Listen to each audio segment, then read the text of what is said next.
mayors, representatives, and friends who have come to attend the Malmö Summit, the ICLEI World Congress from 63 different countries. I'm here today as a representative of the government of the National Capital Territory of Delhi and as Vice President of ICLEI.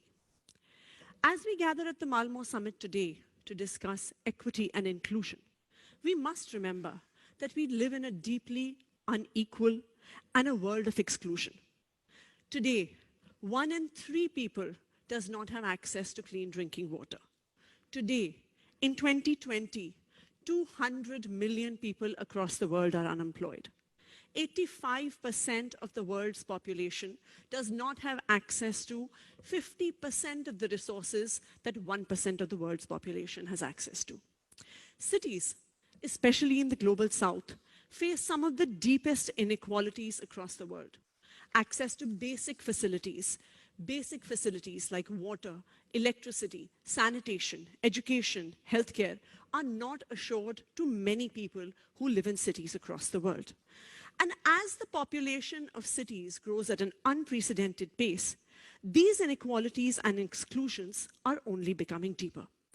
And as we look, all of us here in the room today, towards creating more equitable, sustainable, and inclusive cities, the one question that we often get asked, that will equity, inclusion, and sustainability come at the cost of economic growth?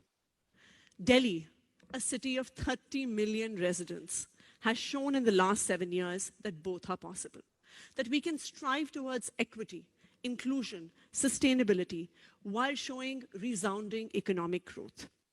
In 2015, a new party came to power in Delhi, the AAP MLA Party, which translates as the Party of the Common Man.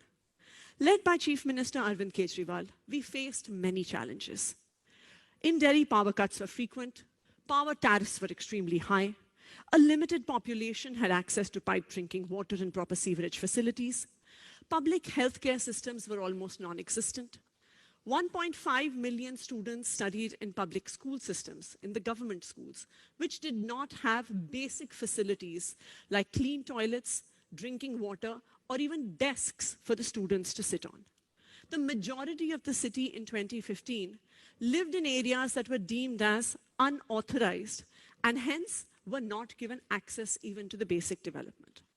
But in the last 7 years, the government of the common man, led by Chief Minister Arvind Kejriwal, has turned all of this around. Government schools in 2015 that looked like this, now, after 7 years, look like this.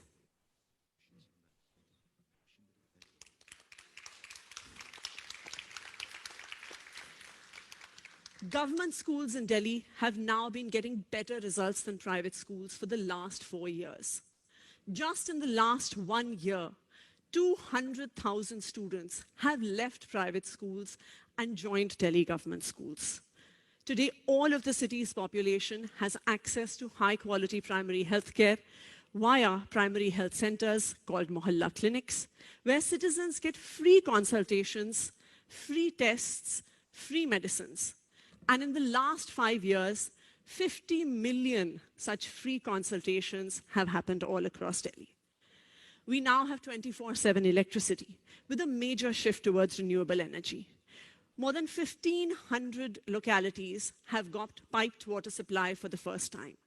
More than 500 localities have been connected to the sewerage system for the first time.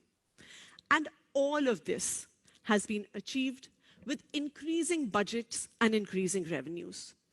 The budget in Delhi has increased from rupees 300 billion in 2015, when we first came to power, to 750 billion in 2022. Every year, the Delhi government has increased its revenues and had a revenue surplus budget. The per capita income of Delhi is now 3 times that of every other city in India. The state GDP in Delhi has grown 150% in the last decade. We believe that one of the most important aspects of sustainable and equitable development are sustainable finances. the Delhi government, with its efficient budget management policies and fiscal prudence, has consistently been able to give government subsidies for the excluded, as well as increase our expenditure investing in the future of the city in terms of education and healthcare. And this has what has led to the economic growth in Delhi. If Delhi, which is a city of 30 million residents, can strive towards equity, inclusion, and sustainability, then I believe that every city in the world can. Thank you.